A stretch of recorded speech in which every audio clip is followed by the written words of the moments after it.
Hey everyone, and welcome to this introduction of sorts to my reading of the tales of Norse mythology. I want the stories themselves to be as immersive as possible, so in this introduction, I will provide some context to the stories that are about to follow, by going through what Norse mythology is, the sources for the stories and their influence today, and finally, what these stories might say about our prehistory. In the simplest of possible terms, Norse mythology was the religion of the Vikings. The Norse gods, like Odin, Thor, Heimdall, and Loki, are so closely associated with the Vikings that their popular depiction, even prior to Marvel Comics, is as Viking gods. But Norse mythology predates the Vikings. Broadly speaking, we can say that Norse mythology constitutes the body of the pagan myths of the ancient North Germanic people, although these myths are most associated with Scandinavia. It was in the Nordic at large, and in Scandinavia in particular, that the stories lived on in oral tradition even after the Christianization of the region. The stories made their way into the folklore of the modern period, and it was in Scandinavian province Iceland that most of the Norse myths that survive to this day were written down. The Norse myths that survive to this day are, in all likelihood, merely fragments that remain of what may once have been a more comprehensive system of belief. The majority of the stories we have today were compiled in Iceland in the 13th century, when the contemporary oral accounts were written down in the Younger Edda by Snorri Sturluson, and the Older Edda, which was compiled by unknown authors. How old the stories contained within these volumes really are, or indeed how much they may have been altered prior to having been written down, or even in being written down, is a matter of debate.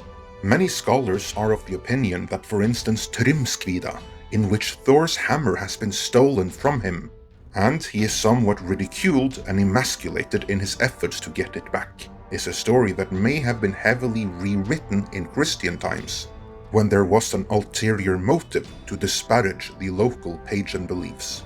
Other unrelated sources, such as various rune inscriptions, as well as studies of comparative mythology, suggests that the gist of the stories may be fairly true to the contemporary oral retellings.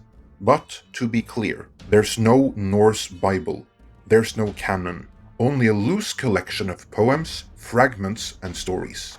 Honestly, I think Neil Gaiman and his team of researchers did a very good job in their retelling of Norse mythology. So in my retelling, I'll be leaning on their structure.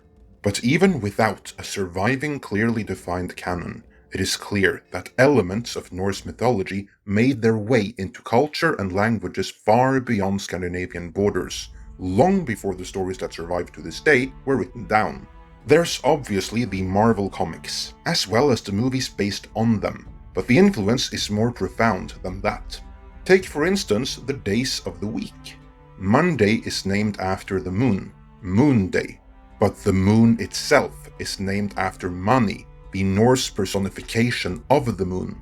Tuesday is named after the Norse god Ty, the bravest of all Norse gods. Wednesday is named after Odin himself, who in the more southern of the Germanic tribes was called Wodan. Thursday is obviously named after Thor, the god of thunder himself. Friday is named after Freyja, the Norse goddess of love. In English, Saturday is named after Saturn. Not the planet, mind you, but the god that the planet is named after, and Sunday after the sun. But 5 in 7 days of the week ain't bad. Even something as fundamental as day and night is named after the Norse deities Dagr and Not. What I personally find even more intriguing though, is the ancient origins of Norse mythology. Honestly, we don't know how old these stories are. We know when they were written down, but not when they first emerged. There are theories, of course, and there are inscriptions consistent with Norse mythology dating back to the Bronze Age. But this only means that Norse mythology already was around at this time. Many scholars believe that Norse mythology may be a patchwork of different belief systems. One indication of this are the references made to the Aesir and the Vanir, who we are told were once at war but joined together. Could this be a reference to earlier tribes or people once at war but who joined together and even joined their belief systems? We don't know. All we can do is try to interpret the stories. If there ever were any real-life Aesir or Vanir, they are lost to history. My own belief is that the Norse mythology as we know it today, prior to being distorted in being written down, already had been distorted by, I think, several thousands of years of oral retelling. I would be inclined to believe that these stories predate the onset of written history. I'm no expert in comparative mythology, but even I see some very interesting parallels between Norse mythology and other very, very ancient belief systems. There's a variety of a flood myth in there. There is reference to the building of a megalithic structure. You know, those structures that there are none of in Scandinavia, but that appear around the world and which are made of so massive stones that we'd have a hard time reconstructing them today, and we can only guess how they built them back then. I also can't help but notice certain similarities between the pre-Incan deity Viracocha and Odin, and anyone into ancient astronauts should have a field day with the 9 realms of Norse mythology and how the Aesir can travel between worlds on a rainbow bridge. Marvel took some liberties in the comics, but that actually wasn't one of them.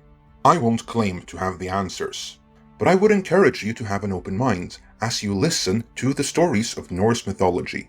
And if you are so inclined, look for traits in common with other belief systems and other mythologies. I hope you will enjoy these stories.